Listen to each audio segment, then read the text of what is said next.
L'huile de tournesol est parfaite pour la cuisson. Pas cher, point de fumée élevé, sur le papier c'est censé être l'huile de cuisson parfaite. C'est d'ailleurs souvent ce qui est écrit sur les emballages, c'est ce que la majorité des gens utilisent au quotidien pour faire revenir leurs légumes, saisir leur viande, faire leur friture, et pourtant c'est l'un des choix les plus problématiques que vous puissiez faire en cuisine. Il faut d'abord comprendre ce que c'est que l'huile de tournesol standard qu'on trouve en supermarché, celle qu'on appelle linoléique. Elle est composée à environ 60 à 70% d'acides gras polyinsaturés, principalement des oméga 6.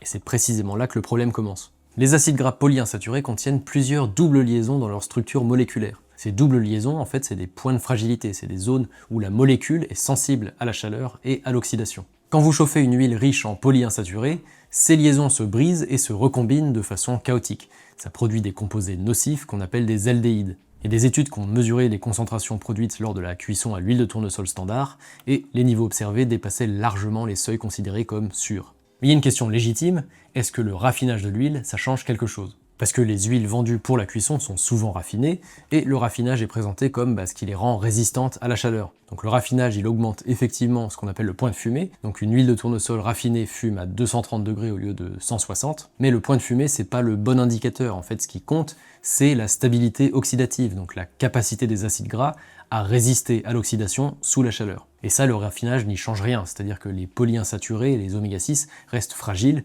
ils produisent toujours des aldéhydes à la cuisson, le raffinage enlève les impuretés qui font fumer, mais ça change pas du tout la vulnérabilité chimique fondamentale de la molécule. C'est comme un immeuble qui a l'air impeccable en façade, mais dont les murs sont en fait infestés de moisissures à l'intérieur.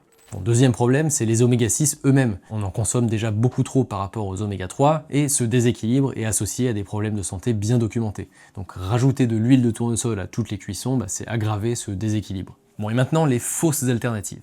Il faut d'abord parler de l'huile de pépin de raisin, qui a une image un peu gastronomique, elle a aussi un point de fumée élevé, elle est utilisée dans les cuisines professionnelles. Le problème, c'est qu'elle a 70% d'oméga 6, donc c'est encore pire que le tournesol. Ce qui fait qu'elle a exactement le même problème, sinon pire. L'huile d'arachide, c'est un peu plus nuancé parce qu'elle contient 45 à 50% de monoinsaturés, donc le même type qui domine dans l'huile d'olive qu'on appelle aussi les oméga 9. Elle est bien plus stable que le tournesol ou le pépin de raisin, c'est pas un mauvais choix même si elle reste inférieure à l'huile d'olive pour ça.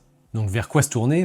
Justement, on a l'huile d'olive qui supporte très bien des températures comprises entre 180 et 200 degrés selon la qualité de l'huile, grâce à sa richesse en oméga 9 qui sont résistants à la chaleur. Son problème évidemment, c'est son prix. L'huile d'olive c'est cher. On a aussi le beurre clarifié, ou qu'on appelle parfois ghee quand il est un peu bruni, qui est extrêmement stable à la chaleur, mais si vous tenez à une huile neutre en goût, il existe aussi l'huile de tournesol oléique. Elle est composée à plus de 80% d'oméga 9, donc c'est-à-dire un profil très proche de l'huile d'olive à ce niveau-là. Mais c'est très rare dans le commerce, et si c'est pas précisé oléique sur la bouteille, alors par défaut, ça veut dire que c'est de tournesol linoléique classique.